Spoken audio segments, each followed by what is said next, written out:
Welcome to the We Make Pops podcast. We are joined by a very special guest today, hydrotaku.co, uh, Yeah. aka Luke. So Luke, tell us a little bit about yourself, how you got started. For those of you who haven't seen his page yet, he is a little more up and coming at the time, just under 400 followers, but already making some incredible pieces. Uh, I think the one that I saw most recently was your power that you built off of I think it was Make This Funko's concept. And Yep. almost shot for shot, like it looks identical. So Luke, kind of walk us through how you got started. Well, I got started around 2020, and it was the era of COVID was happening, and so stores were closing, not closing, but they had clearance Funko Pops, and I saw the 6-inch Hulk from Infinity War with the gauntlet, and I was like, it's $6 for a big fig. I'm like, I'll pick it up. And then I just painted Red Hulk with a black Infinity Gauntlet. I was like, cool, I like it. And then it kind of all started from there. And then I just started when I had extra Funko Pops, like doubles. And then I'm like, they're in my collection. I might as well just custom paint them. And so, yeah, it all started from there. Just one day looking, and I was like, oh, I could do something with that. And so hearing your story here, so that's one of our normal questions too, is we talk about, did you start as a collector? Did you start as a customizer? And so you were already collecting and you just kind of naturally transitioned into it. So my Funko journey was, I always bought Funko Pops for other people as gifts. And I was like, oh, these are so cool, they'll love it.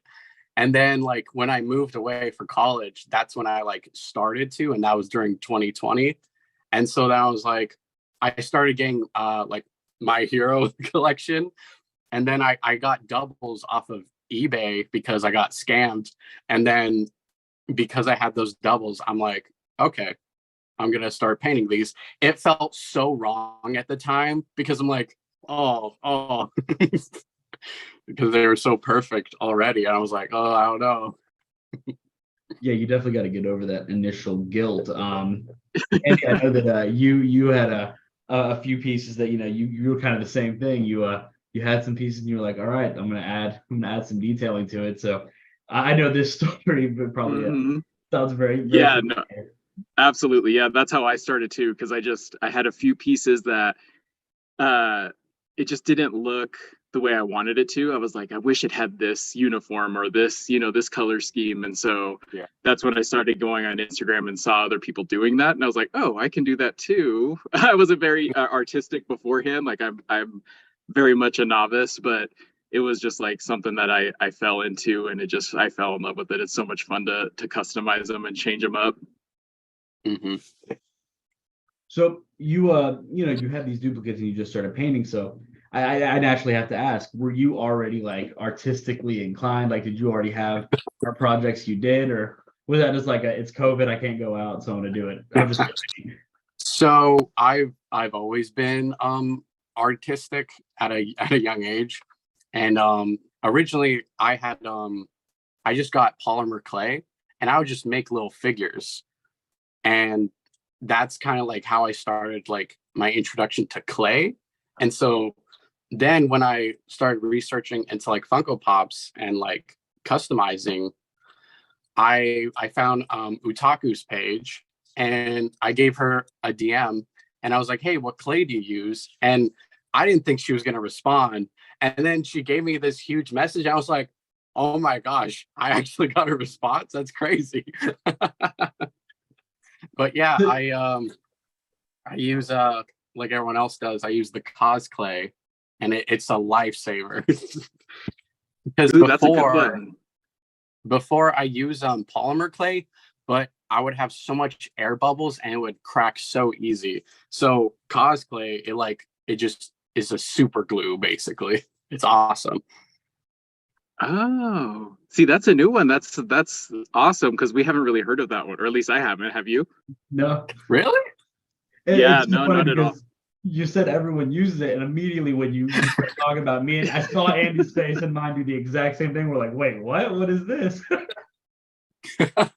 majority of the people who DM me are like, "Oh, what clay are you using?" And I was like, "Oh, cos clay." That's too funny. That's awesome. That's so cool. And that's so cool that you had that that message with Otaku too, because I had the same one because I was starting to kind of get into clay. And same thing, I was like, there's no way she's gonna respond. But then when she did, it was a huge and she had like a list of like these are the clays I use and these and I was like, this is amazing. Like that was one of the instances I've had where it like really made me want to do that for other people too. Cause I was like, this is amazing. Like that she was so open and just like, yeah, like this is what I use. It's this stuff. There was no like no gatekeeping or like secrets that she was keeping. Like it was just very, very open. So it was awesome. So that's cool that you had the same experience that got you into it. Yeah. And I was watching a couple episodes ago, and I love how there's a whole theme of like some creators are just like so secretive of like the type of like, oh, I don't know if you should know that yet, but we'll see. We like I oh, go ahead. Oh, go sorry. ahead. No, you're good. I was gonna say I find it like I find a lot of airbrushing people are like a lot like that, of like either certain paints, certain styles, certain like just anything when it comes to that. And like they're so cool though. Yeah. And like absolutely. you want something to turn out like that. And I also love the whole like side drama of like some people are copying others, but then other people are like inspiring others, and it's like a whole thing. It is a whole thing. Yeah, absolutely. Yeah, because you could say that that's how I am with my stuff with Deep Thought, because like I a lot of my stuff is inspired by him and how he does his detailing, and it's like I promise I'm not copying you. Like this is like this is a flattery thing. Like I'm trying to emulate what you do because it's so cool. So yeah, that's definitely a perspective thing. I remember when I Yeah. was first starting out, I saw this controversy. I don't even remember who was involved now. I was still brand new, but it was the Watcher from Marvel. It was them with like a universe painting. It had like a star on the eye, and somebody made one based off, I guess, the scene from I think it was the What If series. And then another bigger creator was like, "Oh, wait a minute, that looks like my custom." And it was like, "Well, yeah, I mean, that's a scene from the show, bro. Like, it's Yeah, exactly. Exactly. And then oh, sorry. no, you're good." I love it. Just the camera keeps paddling to everyone.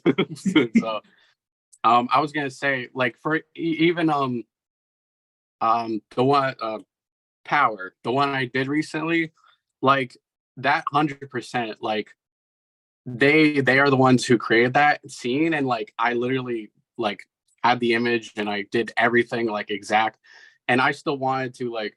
That's why I like when I'm posting, I like to tag the people who actually like inspired me, and like even post on my story. That's why I like getting like everyone's customs who's done like the same thing. It's like, oh, here's a barrage of like the same one in different creators' perspectives.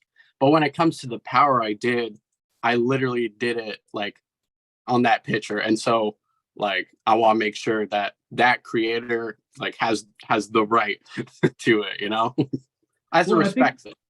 I think a lot of the people who make the digital concepts like that, a lot of them they don't take the digital concept and then translate it into a physical version. So at least what I would assume is that they probably see that and they're like, "Oh, cool, someone took my concept and brought it to life." At least that's how I like to think that they look at it. And when I saw that, I was like, "That looks really familiar. I've seen that before." And I scrolled up and I saw theirs, and I was shocked at how like identical they were. I was like, you literally brought that concept to life. And then I'm looking at your page and I'm like, how is this guy still like so new? Like you're doing stuff a lot of bigger creators couldn't even do yet.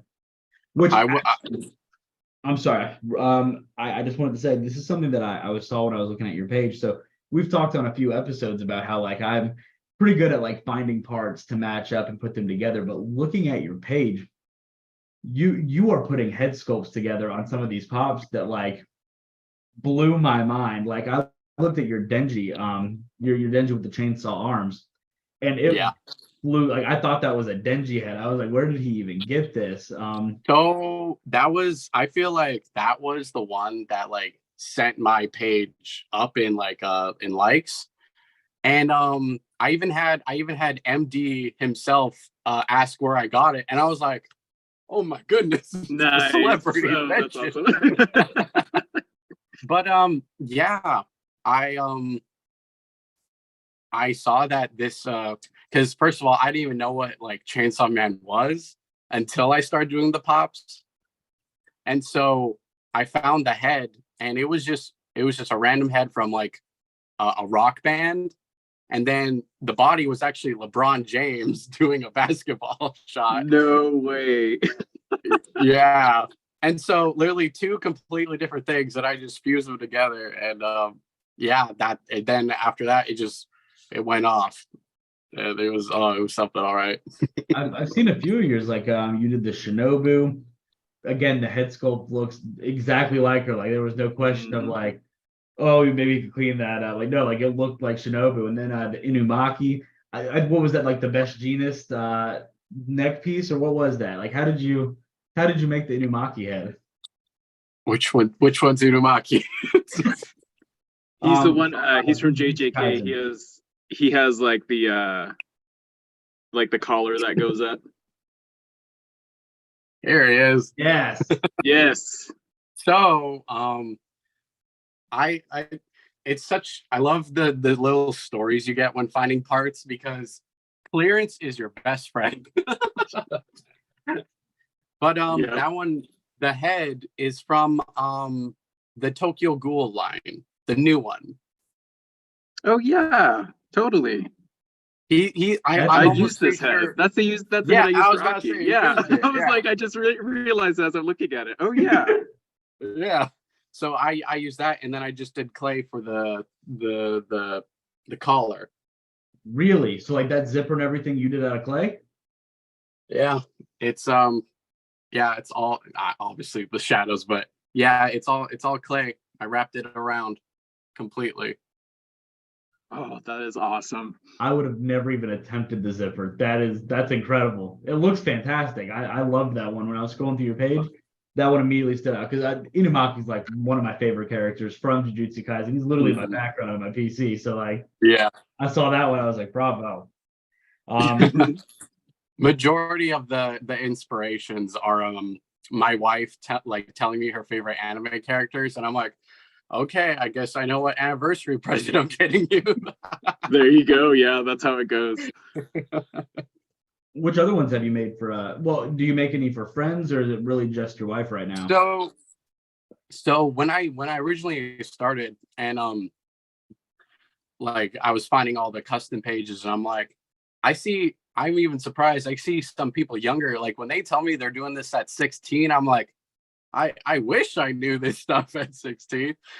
But I'm when I was finding this stuff, I knew that I wanted to make customs for people, but it's just the fact of like, you have such a small following, you have to like work your way up, and like, the ladder. And so originally I made some for friends, and then when I met my wife, I started flirting with her with making her Funko Pops. No way. That's so Matchmade perfect. A match made it exactly. Yeah. And the first one I ever made was actually the Cloud Boy from My Hero Academia. Yeah. Yeah. And so I have more over here. So this was the original. Oh, that is awesome. So this is the one I made for her, asking her out to be my girlfriend. And then Dude. on our 1-year anniversary, I remade it. Oh wow. So I love it. like Yeah. the difference in skill level. It really made me like be like, wow, I actually did improve. It's like your relationship, it was first starting out, and then where you got now. That's the perfect metaphor. There you go. Yep. Look there. That's a perfect piece. No, it's very romantic. My wife is the opposite. She's like, you got more Funko Pops again this weekend. I'm like, every week. I'm like, yes, it's gonna be a weekly thing. You're like, no, this is investment. It's investment. It's an investment. Yeah, Right. exactly. I did want to, Lewis, I did want to ask, how did you make your Naruto and Hinata? Because I really love that scene. Oh, the wedding one. Yeah. So, no, here, 1 second. I'm gonna jump off camera for 2 seconds. I got you. Yeah, that one's a really cool piece. Yeah, I remember him showing me that the first time, and I was like, that is what's up. That's so cool the way he did it.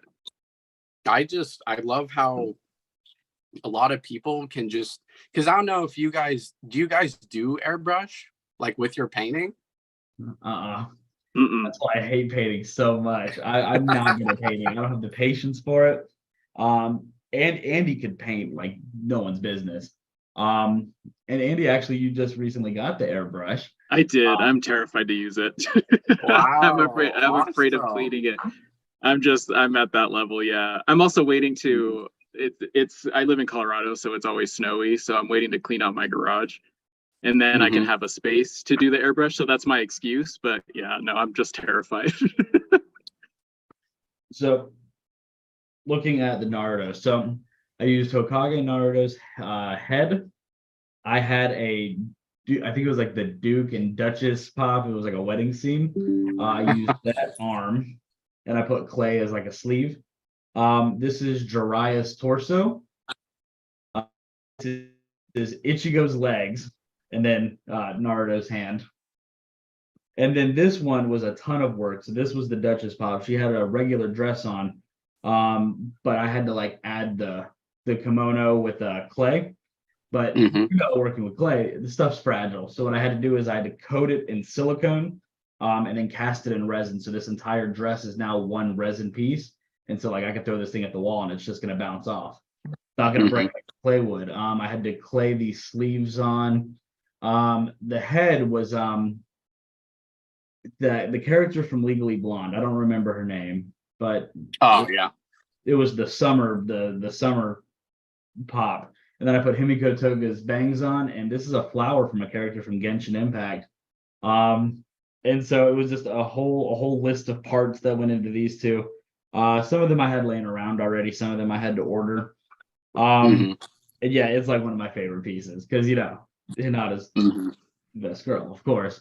I'm just showing my my wife where we just got Toby's reveal, and we watched all of Naruto. We're all up to Shippuden level, but I'm like, I had to keep that secret for 500 episodes. You're lucky. So you guys are getting into Naruto at kind of the perfect time. I think in September we're supposed to get 4 new episodes. I know, me and it's anniversary. I'm pretty excited. I've said this before. Obito is like my favorite character. So hearing that like you guys just got that reveal, that's exciting. I'm curious. Do you like the new Funko Pop that got released? Oh yeah, bro! I immediately pre-ordered that. He got all of them. I did. Bordo and Naruto. But I was kind of maybe disappointed is the wrong word, but I had been planning an Obito pop because I made this comparison on my page a while ago, but the Naruto head sculpt that they did for the Naruto versus Sasuke battle and the Ichigo head sculpt, I saw that. It was so funny. Identical sculpts. It blew my mind. But I was thinking, well, Naruto and Obito have the exact same hair, so I was like, I'll just make my own Obito pop. But I was fighting with the motivation for it, and then they beat me to it. So I know it's like when you have one planned and then you're like, you have all like the process and then everything. And then like either a different creator, the actual Funko Pop, like website, they like all announce it. And then you're like, I was first almost. Well, see, that was my issue with the Ultra Instinct Goku. So you guys remember the first Ultra Instinct Goku head sculpt, right? It was bad. It looked so bad. And so I decided I'm going to make my own version of it. And I did. I put a little base on it. It looks fantastic. I got a lot of likes and everyone was celebrating Legends, the Dragon Ball Legends anniversary or whatever. And I kid you not, like a month later, Funko was like, here's our new Ultra Instinct head sculpt. And I was like, really, guys? It That's how it Oh, goes. Yep. never fails. So, with you all watching Naruto, I have to ask, are you going to watch Boruto? I okay. I finished Naruto like 4 years ago by myself, and I actually tried Boruto. I got 100 episodes in, and I'm still confused why Orochimaru is there, and like so many. It's just the issue of you have a masterpiece. You don't make another masterpiece. You just leave the masterpiece. I so when Boruto was first announced, I was super excited. Andy, I know you also were a fan of Naruto, right? Yeah. So when they announced Boruto, I was hyped. I was like, oh, this is gonna be cool, more of what I love. We're gonna see how the characters grown up. And I enjoyed it just for the fact that it was more Naruto for like the first 20 episodes. But after that, I was like, all right, this is kind of slow. It's very slice of life, and occasionally they do a ninjutsu. It was Yeah. I will say with how things are ramping up for part two, now that we're about to finally hit the time skip, it looks like it's getting really good. I feel like they should have had that level of hype in the beginning. hmm You know what I mean? Yeah.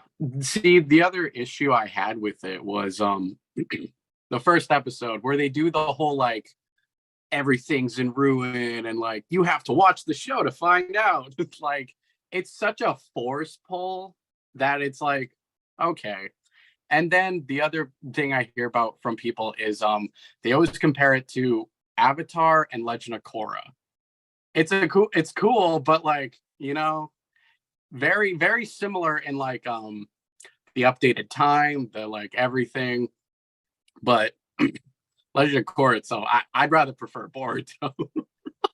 Honestly, when it comes to Boruto, I thought that foreshadowing was really cool, but it Yeah. really set a weird tone for the rest of the show because it's like while they have a whole episode dedicated to these guys going fishing, and you're like, okay, how do we get to the destroyed village? What happens? And then clips of Barry on mode and Naruto and Sasuke fighting Momoshiki and Kurama dying. You're like, I want to be a part of Mhm. the community. Why Yeah. am I watching them teach Size Kid how to draw again? It's just Yeah. it's weird. It's a weird theme that they're pulling, but Mhm. I decided a couple months ago that I'm going to give it another shot. I've gotten up to the point actually again where they're teaching Size Kid how to draw. And I think that they're about to do the tuning exam. So that's where it starts picking up. So I'm looking forward to at least some fight scenes. I'll take it. So, to I love my throat. To go back a little bit, you mentioned Boruto mode. So I kind of want to talk to you. I wanted to talk with you guys about how we feel about them making a normal size pop 30 inches, and Skittle Rampage actually did that with the Cart Titan. And like I feel like Yep. Funko right now is just they're taking such like small figures and just making it like just slightly bigger for the box and giving it like, oh, instead of 15 we're gonna go 30. So I have mixed feelings, and I don't like the fact that they're doing it right around when they're increasing the prices. Mhm. Yeah.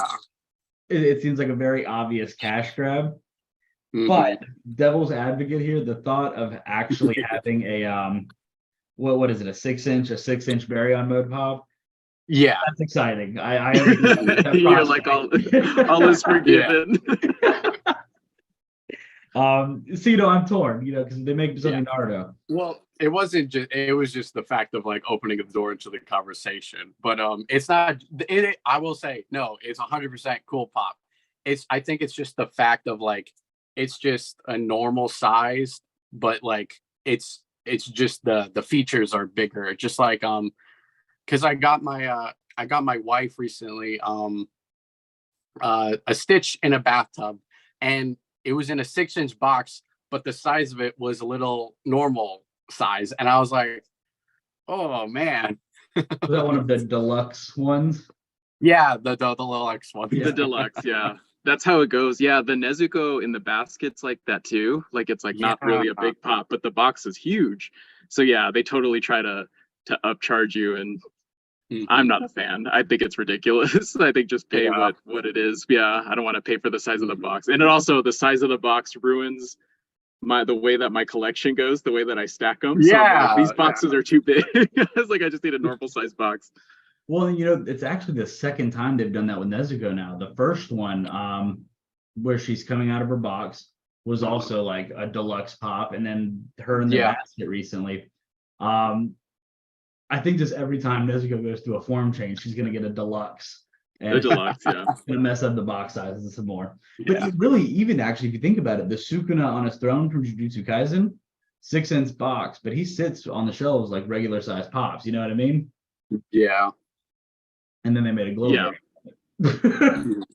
So speaking of boxes, are you guys do you guys have the tools and the skills to actually make custom boxes? Because I get this question a lot. And I always I'm like, I just, because where I'm at, like just in my life, I don't have a house yet. I don't have like the tools I need. And so like right now in my like life, I want to get to that, but like I know I'm gonna have to wait a little bit, you know? But like, do you guys know anything about that at all? So I will say I know some stuff, but I don't know enough to put it into practice. So I know what some people do is they'll take a regular box and then they'll use a template online and they'll like glue the pieces onto the regular box to like kind of keep its integrity. But actually, we in our last episode talked to Augie, who has like a whole other process. Andy, you probably remember a little bit more about it than I do even. Yeah, it seemed pretty intense because I know nothing about it. I don't know much about like computer design and doing stuff like that, or graphic design rather. So I'm in the dark with it, but he was explaining, it takes quite a bit to actually make the box because you have to do the dimensions on Photoshop. And he's like, sometimes when you print it, it doesn't come out the right way on the box. Like, so you have to like do a lot of, he's like, it's a very expensive learning curve because you're trying to learn with these new boxes and the printing and the ink and the printer itself. So it's definitely, that's something Lewis and I are waiting on when we strike it big. That's when we're going to start making boxes. Cause it's definitely intense. So don't feel like you're behind. Cause it's just, it's just one of those things. I just feel like the one thing I just get like so like sad and upset about is like when I get like a DM and someone wants like their favorite character and they're like, oh, does it come with the box? I'm like, it just comes the figure. I'm sorry. Yeah. You get what you get. I know. And it's so oof. It's tough. It's definitely tough trying to get people those sales going too, because people are really picky and they're very or they want stuff that you don't necessarily do. Like I'm like, oh, I don't quite do that kind of art. Like they ask me a lot for actual like personalized ones, and I was like, I've never done a personalized. I'm like, I just definitely just detail already made ones. I did one personal one, and it was for this guy called Trippy Savage, if you guys heard of him in the Funko. It sounds familiar. Yeah, but basically one of his friends, his account was Dark Pops, I think. And then he asked me, he sent a picture. I was like, oh, this is gonna be my first actual picture one instead of a anime character. Well, that's awesome. Yeah, they're so scary to me. Yeah. Well, and I saw that at like one of the Funko headquarters, you can go and like get a pop made of yourself. Yeah. There's like a kind of a low-key part of me that's hoping that like that will take that side of the business away. It's like you could get a customizer to do it for like $100, 200. I don't know what something like that would go for, but you could also just go to Funko and get it done for like $30. So yeah. And then we get, or you can just go. You can just pop down to the shop and just do it for them, and then you send it to them. And you're like, "I made you this." $200. I remember. It's so wow, this is so well made. I remember when I was starting out, I remember actually there was the whole big drama because Funko actually finally they put a cease and desist on one of the Funko customizers. Mhm. And I was like, oh. And I remember watching Skittle Rampage's video on it. I was like, oof. It's like the other people's points were like, they should like hire them at that point. You know what I mean? Because like we all have like, for instance, we were talking about how I find a head and I put it to a body. It's like it's the little things like that where like people can be so creative. And like Lewis, you were just talking to me about how like you had all these little parts from different Funkos and you made this wedding scene. I'm like, I wouldn't ever have thought of it, like all those little details, you know? Well, I think one of the things that people always bring up is like the licensing, like, oh, they didn't make this because they couldn't get the license. And like that, from a business standpoint, that makes sense. But if you were to take some of these already extremely creative people and you were to put them in a place where, you tell them this is what you're allowed to make, but you have free reign to do it, Yeah. that would be, I think that would be beneficial for the company. But I don't know the business side of it. Maybe I'm wrong, but It's just in our dreams. In our dreams, then we want them to hire us. Please. Yeah, exactly.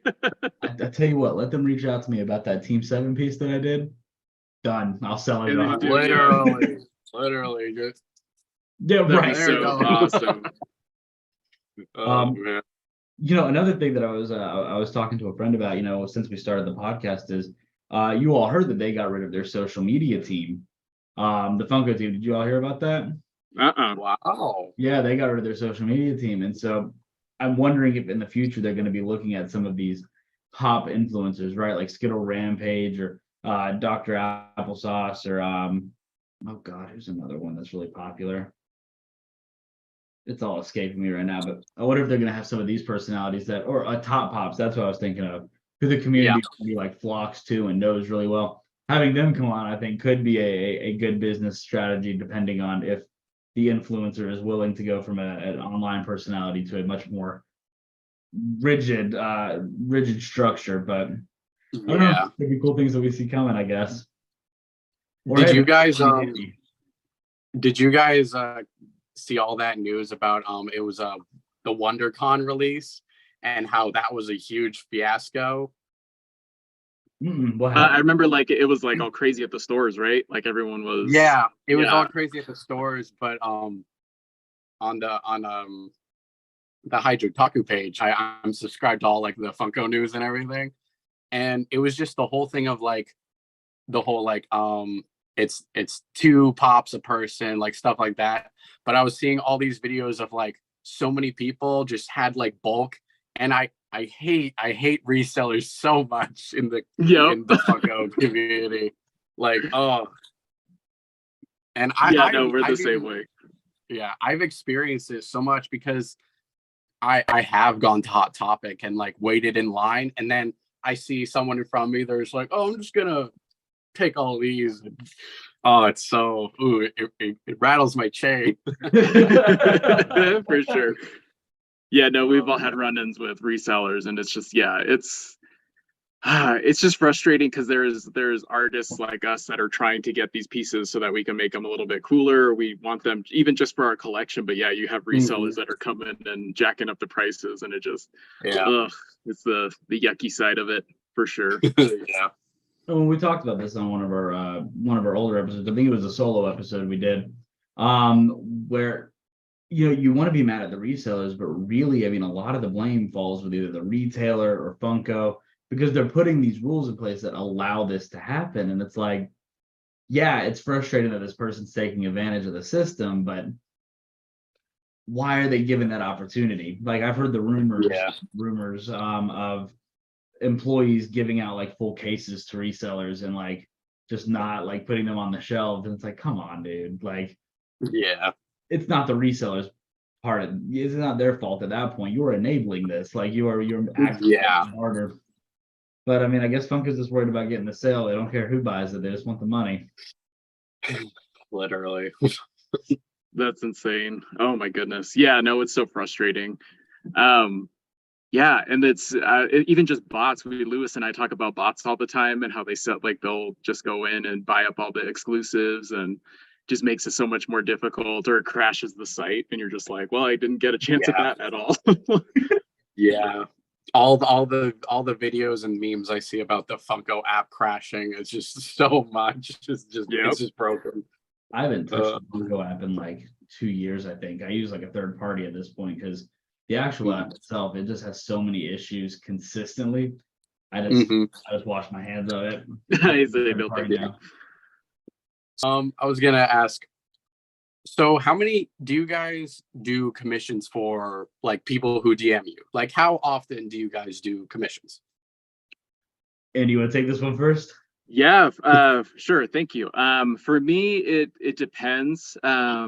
Sometimes it goes quicker than others, or sorry, I get more commissions than others, but yeah, some months are good and some months are bad. So I would say maybe like 10% of the customs I do are for commissions. For me, and it's just because I like collecting them so much. I like doing them just for me. So yeah, so it's I have a whole bunch of them on my shelf. So yeah, I'll even get some where people are like, hey, is that one for sale? And I'm kind of like on the fence. I'm like, I really want to make a sale, but I also really like this. So yeah, maybe for the right price. For the right price, exactly. Yeah, sometimes I will do that, and sometimes they'll pay it, and I'm like, dang it. I'm like, all right, I'll sell it to you. But yeah, no, it's a lot of it. I'd say probably 10% of what I've been doing is commissions. Mm-hmm. I've been put in the circumstance where I normally make a piece at first for myself. So like the Team 7 piece is the one I get asked about all the time. That one is an expensive one because each of those pieces, I have a baseline of about like 150 starting for the customs. Yeah. One. There's 4 customs on there, plus the base, plus all the effects. So I'm like, yeah, we can talk about like a payment plan, but most people are like, I'd pay 150 for the whole thing. And I'm like, I would lose so much money on that. I know, right? It's certain pieces will just like, you'll either gain profit, lose profit. It's I have had people reach out to me about other pieces, and people will reach out to me about animes that like I don't really know all too well, like One Piece. I got one a couple of months ago for a One Piece pop for Perona. I don't know if you watch One Piece. You know who that is. I do. Okay. Yeah. And the person that reached out, they'd reached out a few times before. They were a cosplayer, and they like to have like a custom pop whenever they do a cosplay. So they hit me up and they were like, I would like to look into this piece. And Andy, I told you a little bit about this one when I was going back and forth with them. And it's just the cosplay they were doing. The only thing I could do to emulate that piece was a pop that was like $80-$90. So I was like, I can do it, but it's going to be a little pricey. And we talked about some alternatives. They were super polite, never rude, never. They never got up in arms. They were really understanding. And they're still on the page. They still follow up and they like stuff and whatnot. But they respectfully declined. But sometimes like when I do it, I want to make it look really good. And unfortunately, if the only way to make it look good is going to be pricey, a lot of people are like, that's a lot for what it is. And I get it 100%. This is I wouldn't pay $180 for a pop. I'm definitely not going to do it for a custom, more than likely. I feel that way when everyone touches the grails. They customize the grails, and I'm like, you are a brave soul. Like, yeah, absolutely, yeah. No, for sure. Like that. even I have a Dobby and my wife has a Dobby, but I'm like, I don't know. I still like the pop. It's so scary, to do that. There are so many pops that I have on my shelf where I'm like, one day I'll be brave enough to do that one. But yeah, it's so scary you don't want to mess it up, or you will get people that are like, you're ruining these pops. I'm like, no, I'm not. Don't say that to me. But yeah, no, for sure. So tell us a little bit, what's your favorite anime? Favorite anime? Assassination Classroom. Okay. That's really? one I haven't seen yet. Okay. looking at your page, I would have, and the jersey, I would have swore it was my hero, but okay, you caught me off Yeah, guard. Misdirection. misdirection. He rips it off, and there's an assassination classroom shirt underneath. Yeah, I got all of you. yeah. No, my favorite anime of all time is Assassination Classroom. I love everything My Hero though, obviously. Okay. The only thing is obviously the toxic fan base. We Oh, we talked didn't even not- talk about. Yeah. We don't Yeah. even. Yeah. Don't even deal But, with it. So if anything, that's one of the reasons why obviously I started is because when I was making my collection of My Hero Pops, it was like when they were still like releasing them. And so I was like, okay, I'll start customizing. But now more than ever, I feel like they've been making more characters that you wouldn't think would get Funko Pops. So I'm like, the customizing of it is like, oh, it's like the fact of like, I could make this, but then watch it get announced.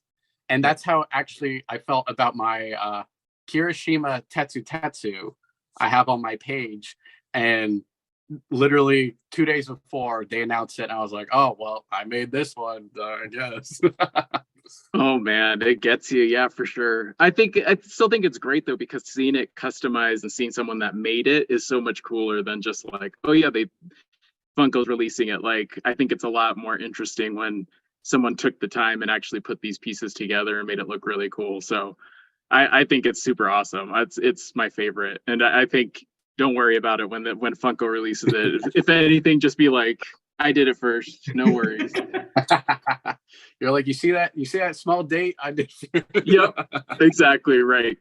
And I think a perfect example of this is the Demon Slayer customs that people have been making. So, I mean, people have been making Demon Slayer customs since before characters even showed up in the anime. You know what I mean? Yeah. Funko releases them. They released Muichiro. They released Mitsuri. Oh God, what's the Stone Hashira's name? Gyome. Yep. They released all these characters that Funko did, and they're great molds, but they're very standard. Then you see the customizers, and we're like creating battle scenes and working on all these effects and these flares, and Funko very much is just like, we want to make this character so you can put it on your shelf. Well, customizers are like, let me show you why you want this character on your shelf. Yeah, I think that's kind of the yin and yang of it. Mm-hmm. Exactly. It makes it so cool because you've done a few. You have like Yu-Gi-Oh! You did that one, and you also have in the Shinobu. I'm so bad with names when it comes. Oh, you're to fine. He's the anime. snake. He's the snake. He's the snake Hashira. Hashira. Snake Hashira man. Yeah, sorry, I'm all about names. Ever since my brother ridiculed me for not knowing names growing up, I'm like, I have to know every single person's name and who I'm talking about. Yeah. you better know this. You got to know all these names. You can't embarrass me. So yeah. You don't know these Japan names that with the correct pronunciation. Exactly. Yeah. No, I need to know a front and back. No, that's awesome. Well, it makes it so much fun having them on your shelf too, because like I like collecting them for me, so it's just cool to have. I have a Spawn one that I did, or different ones that are really awesome. So it's just, I think it's really exciting it's fun to talk to other people that do the same thing. So it's amazing. See, I think I want to get to the level you are at, Andy. You have a family, you have a house. I've been working at it for a while. Don't worry. You'll get there. It's the fact of like, I had like, for instance, my Ace pop that I did, my Ace custom, I made that one intentionally for me, but it was the fact of, I made that one when I was still in college and in a dorm. And so it's the fact of like, I have such like a long-term mindset of like, I can't wait to have like a whole room set up and everything, even like Lewis, like your background and like just stuff like that where like I can present them. I just know like right now I'm like, I guess I could make a couple bucks off of this one until I have like the big setup. And like even for sure, even the more it's like I hold on to it and I like get rid of it, I could still like, my skills will still get better and better. And then like when I do have everything like I want, then I can be like, okay, it looks pretty dope now from when I first started. Oh, for sure. It's well, yeah, you Well, just showed, you showed us with the cloud guy how it's just so much Mhm. better than it was. Yeah, seeing your progress is so amazing, and looking back, it's awesome. I mean, you're at a really great level now. That's why it's surprising that you have as many followers as you do, because that's one of the things about Instagram is the marketing of it and the content, and Yeah. you're trying to be interesting and everything. And so, yeah, no, it can definitely be tough. But I mean, you're putting out quality stuff. You're the Akaza you just did was amazing. The Yeah, power that that you one. mentioned. Yeah. Oh, sorry, I Oh no, just you're got good. You're good. I got a rant about that one. What happened? um, What's going on? so I made this guy, and it's because someone DM'd me on Mercury. I gotta stop using Mercury because it's a really Oh, bad, like, you cannot message any pay options, accounts, like on other apps or nothing. But I had this guy DM me, and he's like, "Hey, can you make an Akaza?" And I was like, "Yeah, I could, but I've known you get paid first, and then you make the pop." yeah.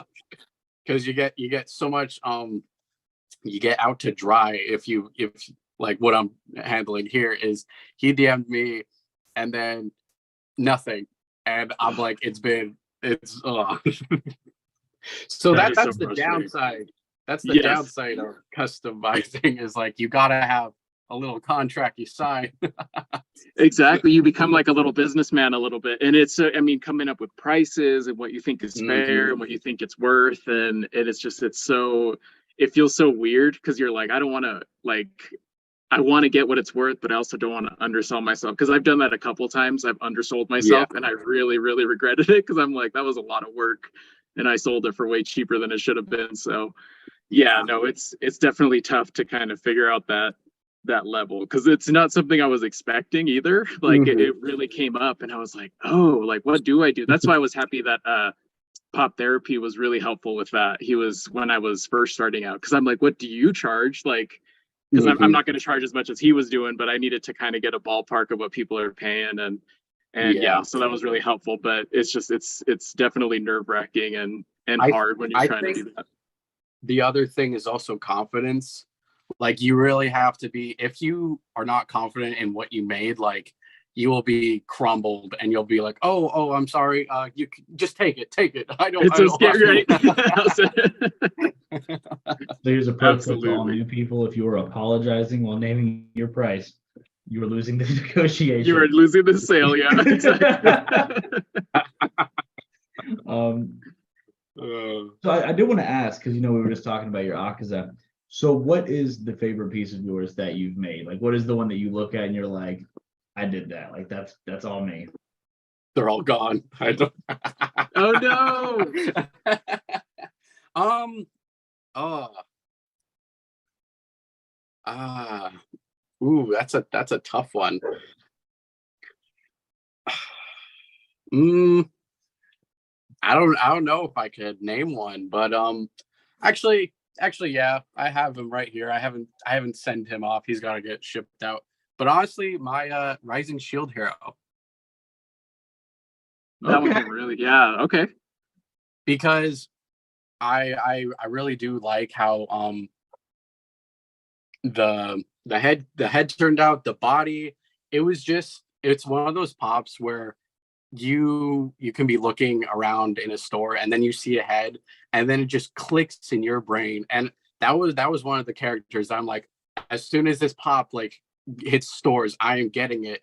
And actually Utaku beat me to the punch because she used from Black Clover, Yeah, she used pop and made it like exact. And I was like, well, at least it's also a nice feeling though, knowing that like you aren't crazy in your like creative ideas and other right, people see exactly. what Yep. you're trying to do.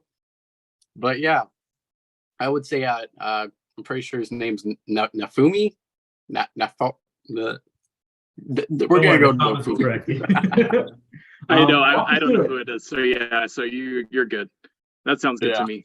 The other one I would say is honestly probably the Ace because I had so many pieces. Like I used Fire Lord Ozai's Fire, and then Okay. I used McCree's head for the cowboy hat, and then I used like a Superman buff body. Nice. Nice. And so it was I liked how all the pieces just come together. And honestly, like I think that's what I love the most out of it is like once you do see your piece come together, and it's just such a nice feeling of like I'm really proud of this. It looks really dope. Mhm. Well, it's so fun the way you explain it too, how you just see the pieces. Because there's some pieces you have that aren't even. I don't think you did any swaps on like the One Punch Man that is on like the Black Adam body. I That one is literally really cool. I love this one so much. That one's And so actually, cool. and actually this one was actually I got inspired because a smaller creator did a paint of it, and then I was like, oh, that's a really cool idea, and I made sure to like tag them and everything. Oh, But like good, yeah. I noticed that a lot about the community too, is like there's a lot of creators who like do like maybe 1, 2, 3 customs, and then their page just like dark for a while. It's because that struggle is real, man. You hit that wall sometimes. Yeah. And you kind of get out of it for a little bit. That's where I've been dealing with for a little bit, just like trying to get back into it. Come It can on, be a struggle. Andy, where's I that know. on? Come I'm on. coming. I know, gosh. Andy, It's Andy. coming. I know. We'll start a chat. It'll come. It'll come. It's coming. Let's, yeah, that's what I'm saying. I'm deflecting because I'm right there with you, but I want us to focus on you for a little bit. Let's Yeah. You're like turning it up. No, I mean, I think and we talked about this a little bit with Augie. I don't know if you saw the last one, but it's you put out so much at one time. You hit that moment of like, I'm going to do a whole bunch of projects, and then once you get those all done, your catalog's cleared, or not even cleared, but you finished like a series. You're like, I'm done. And you just have to step away for a little bit. Yeah, I'm still fighting off the kind of the mental fatigue from the Chainsaw Man, like what I was just putting out a new one every couple of days, because that was exhausting. Yeah. Not in the moment. I was loving it. But Lord, afterwards. Last night I was scrolling through both your pages to see what you guys have been up to, and like, yeah, Lewis, you've done so many Chainsaw Mans, and then Andy, you too, like, and it's also a nice thing too, because like, it's the hype of it, and so like you get promoted, you get everything, but then afterwards you're just like, the Chainsaw Mans could slow down a little bit.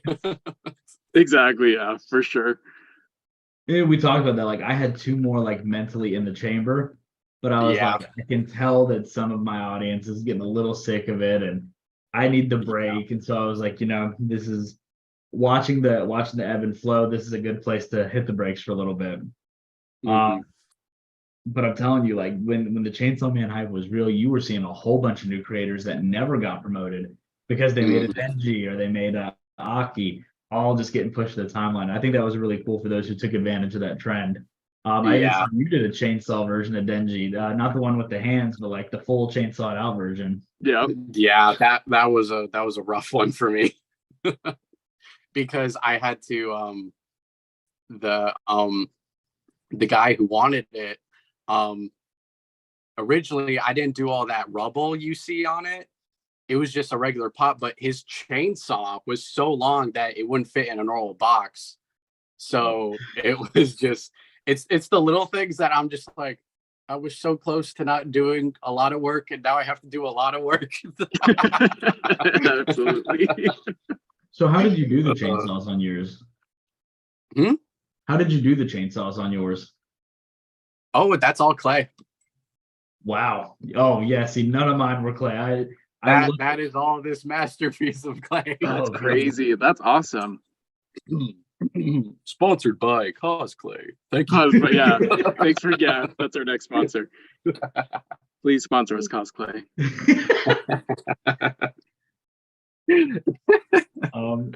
That's amazing. So did you use any wire or anything for it, or how did you? It's just the Cosplay is straight up.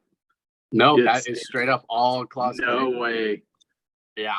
See, and that's another thing is I think that's what's kind of different from me, because like you guys had what was it, Ruby Collections custom? Yeah, you had him, and he's been following me for a while now, and I would peek on his page, and like I think the difference is like I've had more experience with like polymer clay itself, and so like at a younger age, like I kind of knew the consistency of clay, because like sometimes when you have like a straight edge with clay and then you put it in the oven to like harden, it can like melt because it's not strong enough. And like there's stuff like that where like I got more confident in like I've just had a lot of trial and error with clay. And so like with anything, like how Andy used to leave a paintbrush, airbrush, and then like like stuff like that. It's just we just all need more practice in an area. And then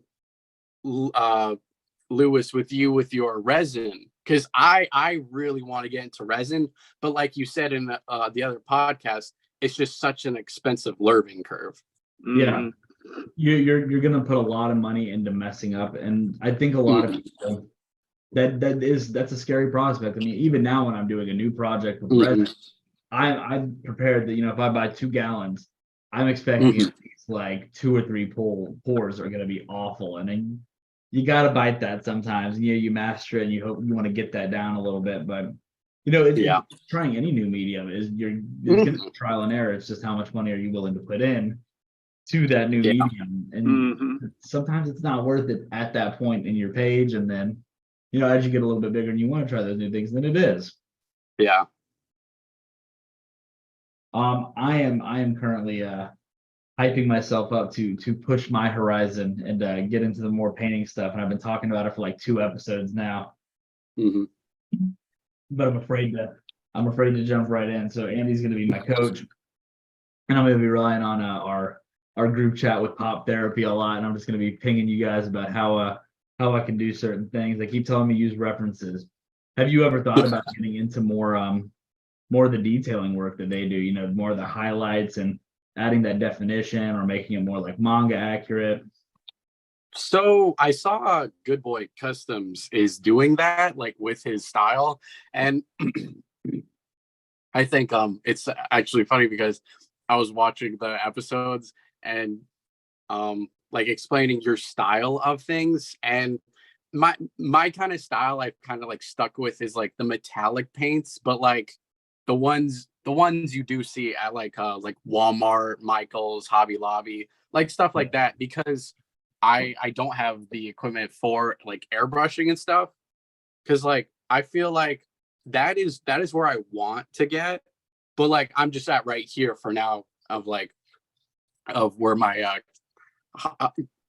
career hobby is.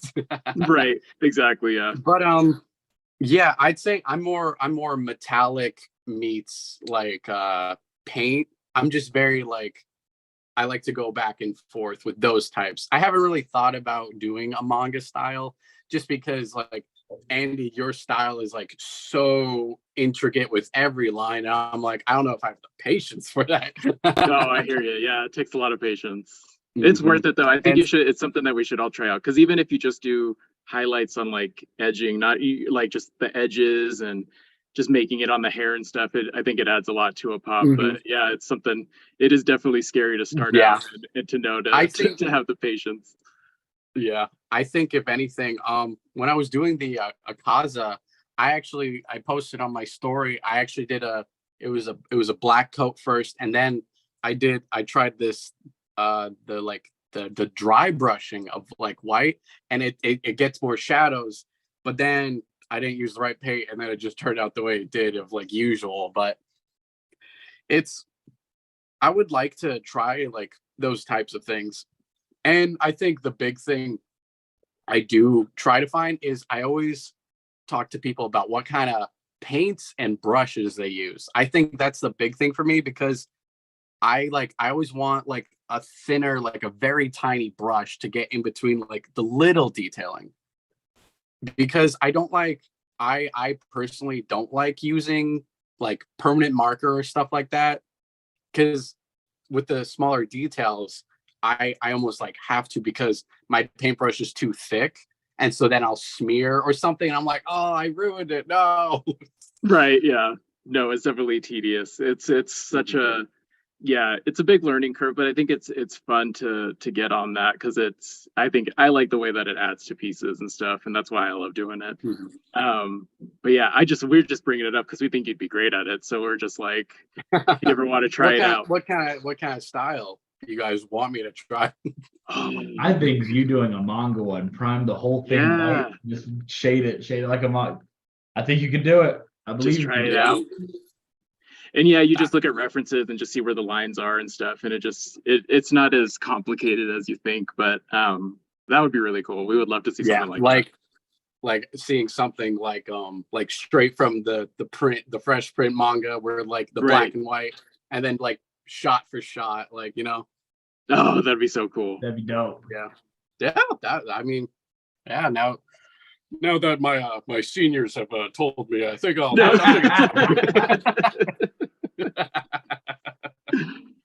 some wise words. I tell you what, you know Exactly. what? As clay customizers, you do it, Mhm. I'll do it. We'll figure it out together. We're gonna have a group chat with Andy. You said, well, yeah, you guys will have the group chat, so I am here for whatever you need. I was Now, actually oh, sorry. I just wanted to ask Andy, what kind of paint did you use for your Levi, the blood, and Mikasa too? The blood, so that is the Citadel paint. It's like a technical paint called Blood for the Blood Gods, I think. So it's Mhm. like it's really like looks very realistic, bloody and stuff. And so I just used that and just gobbed the whole thing on. I love how vibrant like the color is, and it just makes Mhm. it pop. And like it's paints like those that I really do love, but then too much of it can like be like overbearing. It can be a lot. Yeah. Look into like the Citadel paints, like the miniatures. That's what I use for a lot of those ones. And also Vallejo paints are what I use Mhm. for like the bigger parts. And though that's a really smooth paint. That one comes out really nice. Sweet. I will look into. So when they released the most recent Bordeaux pop, the Bordoshiki, where he has like the horn and the Rasengan, Yeah. they released that 6-pack where it's the 5 commons and the 1 chase. And so I bought that because I have no impulse control. But I was telling Andy that that's actually gonna give me like, because I have the chase and the common for my shelf, then I'll have 4 that I can kind of just do whatever with. So I wanted to do like one of Andy's style, one in that manga style. God, what else did I say I was gonna do? I said I had a whole plan for all 4 of these that I was gonna like Yeah. just try something new. And so kind of works out if you don't think about it. Just got to try something new. We'll all try something new. Yeah.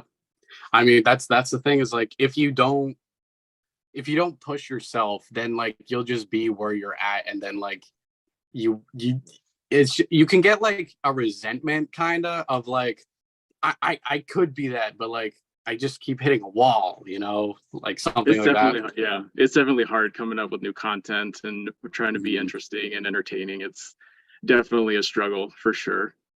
Mm-hmm. We just got to push the envelope. Yep. We are looking at about time. Andy, do you have any wrap up questions for Luke? No, thank you for being on the show. It was awesome. Thank you for telling us your stories and sharing your awesome art pieces. Yeah, thank you so much. And then Luke, of course, as our guest, do you have anything that you want to tell your audience, our audiences, any projects coming up that you want to build some hype for? I don't know. I will say for my audience, I'm working hard. I'll get those pieces out for you. And then I do want to eventually. I do need to get my hands on a Gojo, the purple pop, because I'm gonna do a custom from One Punch with that head. Okay. And so I'll leave it at that, and then we'll see. Put the pieces together. Okay, that's a good. I like it. Okay. Yeah. The suspense. But yeah, thank you guys so much for having me. It was definitely out of blue. I wasn't expecting to do anything like this at all. but it's definitely, I definitely like how you guys are doing it because you want to get the, like, just with any fan base, you want to make it like bigger and actually get more like talking about it and helping each other and not really like is it constructive criticism? Is that it? That's the word. Yeah. That's the phrase. Yep. Yeah. It's like do stuff like that and like not in a good manner, not like in a bad way. Right. Exactly. Yeah. We want, we want the community to grow. And talking to everyone, the bigger creators, people who are up and coming and like really blowing our minds. Like, Yeah. I would love that everyone that like, saw the last couple episodes, if they now hear about you and they go check you out on your page, that would be amazing. Yeah. That's I would our say goal. what I want from this is I really want you guys to get to the point where you can do Good Boy Customs, Utaku, and MDB. Those are my big three. I want. We want to. We're working on it, dude. We're working on it. Like that is like literally the big three I want to see. The promo for those episodes now is going to be this clip. It's gonna, yeah. They need to. It'll pressure them into it. Yeah. Just peer pressure. Just hashtag post this everywhere. Exactly. We got to get them on this show. Yeah.